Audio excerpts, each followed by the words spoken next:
Hey guys, it's me, Carrie, and I'm just warning you in advance, we may get a Venus sighting on this video because she's actually sitting right next to my tripod right now. Don't know if we will, but we shall see. Anyway, here's some more story time with Carrie, Girl Interrupted. This chapter is entitled The Shadow of the Real. My analyst is dead now. Before he was my analyst, he was my therapist, and I was fond of him.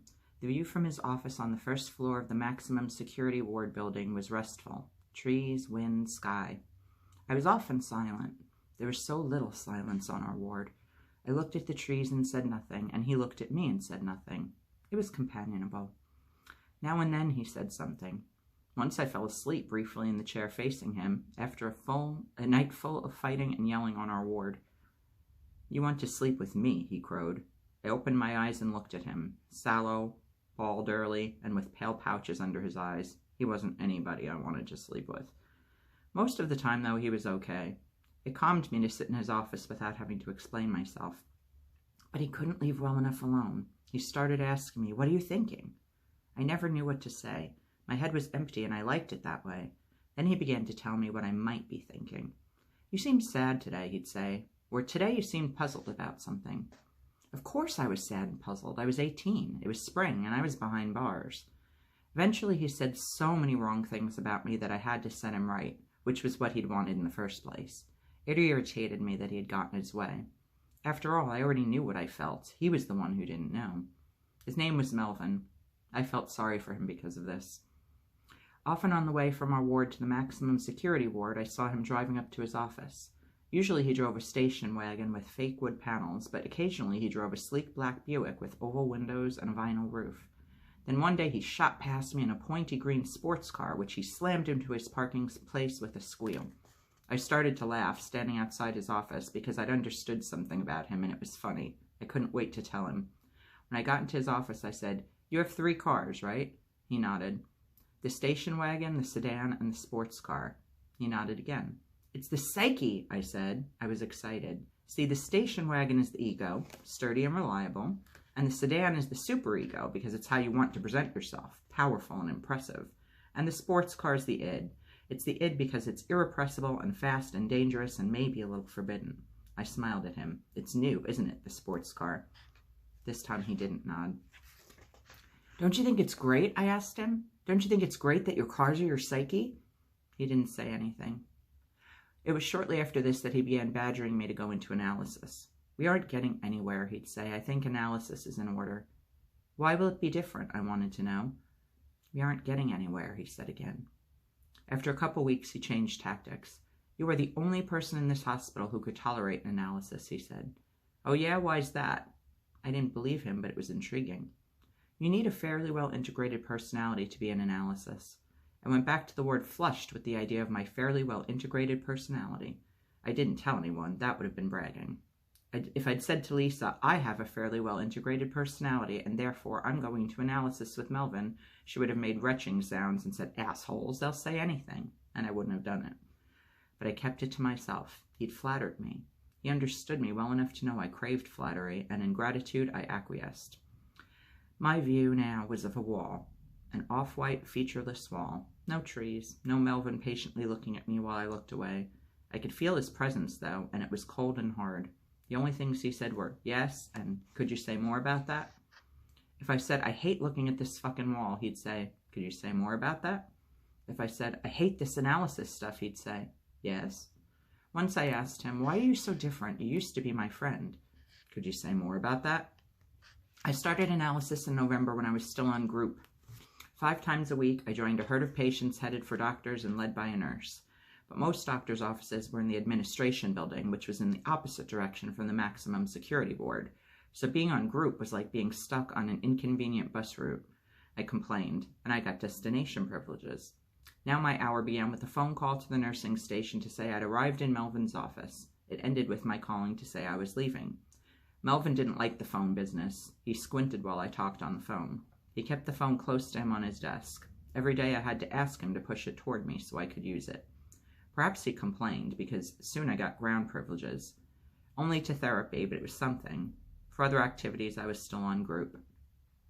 So it was in that December when I joined Georgina and some other people going to the cafeteria for dinner that I discovered the tunnels. We say that Columbus discovered America and Newton discovered gravity, as though America and gravity weren't there until Columbus and Newton got wind of them. This was the way I felt about the tunnels. They weren't news to anybody else, but they made such an impression on me that I felt I'd conjured them into being. It was a typical December day in the Boston area. Tin-colored clouds spitting bits of rain mixed with flat, watery snowflakes and just enough wind to make you wince. Tunnels, said the nurse. Out the double-locked double doors and down the stairs as usual. Our ward was on the second floor for added security. There were many doors in the hallway, one of which went outside. The nurse opened another one, and we went down a second flight of stairs. Then we were in the tunnels.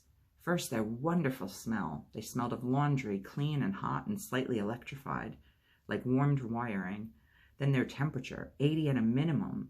And this was when it was 33 outside, perhaps 25 with the wind chill, though in the innocent 60s, wind chill, like digital time, hadn't yet been discovered. Their quavery yellow light, their long yellow tiled walls and barrel-vaulted ceilings, their forks and twists and roads not taken, whose yellow openings beckoned like shiny open mouths. Here and there on white tiles embedded in the yellow were signposts, cafeteria, administration, East House. This is great, I said. Haven't you been down here before? Asked Georgina.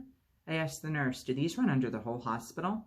Yes, she said, you can get anywhere. It's easy to get lost, though. How about the signs? There aren't really enough of them. She giggled. She was an okay nurse named Ruth. This one says East House. She pointed up, but then you come to a fork and there isn't another sign. What do? You just have to know the way, she said. Can I come down here alone? I asked. I wasn't surprised when Ruth said I couldn't. The tunnels became my obsession. Anybody free to take me into the tunnels? I'd ask every day. About once a week, somebody would take me. And then there they were, always hot and clean and yellow and full of promise, always throbbing with heating and water pipes that sang and whistled as they did their work. And everything interconnected, everything going on in its own private pathway to wherever it went. It's like being in a map, not reading a map, but being inside a map, I said to Ruth one day when she'd taken me down there, like the plan of something rather than the thing itself. She didn't say anything and I knew I ought to stop talking about it, but I couldn't. It's like the essence of the hospital down here, you know what I mean? Time's up, said Ruth. I'm on checks in 10 minutes. In February, I asked Melvin, you know those tunnels? Could you tell me more about the tunnels? He didn't know about them. If he'd known about them, he would have said, yes. There are tunnels under this entire hospital. Everything is connected by tunnels. You could get in them and go anywhere. It's warm and cozy and quiet. A womb, said Melvin. It's not a womb, I said. Yes. When Melvin said yes without a questioning intonation, he meant no. It's the opposite of a womb, I said. A womb doesn't go anywhere. I thought hard about how to explain the tunnels to Melvin. The hospital is the womb, see? You can't go anywhere, and it's noisy, and you're stuck. The tunnels are like a hospital without the bother. He said nothing, and I said nothing. Then I had another idea. Remember the shadows on the wall of the cave? Yes. He didn't remember them. Plato said everything in the world is just the shadow of some real thing we can't see. And the real thing isn't like the shadow. It's kind of essence thing. It's a kind of essence thing, like a, I couldn't think what for a minute, like a super table. Could you say more about that? The super table hadn't been a good example. It's like a neurosis, I said. I was making this up.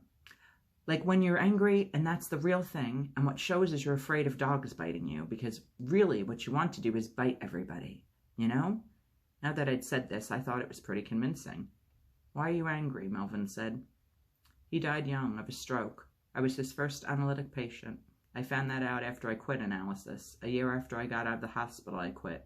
I'd had it, finally, with all that messing about in the shadows. All right, guys, thank you for listening. I will definitely, like I said, try to keep up with regular readings, maybe not daily, but certainly weekly at the very least. That's my intention. I hope you have an amazing rest of your day. I'm going to turn you guys around and see if I can get Venus on camera. Vivi, where are you? Where are you? I can't tell if you're on the camera or not. Vivica. Vivi, where's my girl? Here's my girl. I can't even tell if I'm shooting right at her. Let's see. There she is. Hi, Venus. It's a good girl. Okay. We're going to end now. I didn't want to, like, falsely promise my adorable cat. Have a great rest of your day, guys. I'll be back soon with more stuff. Bye.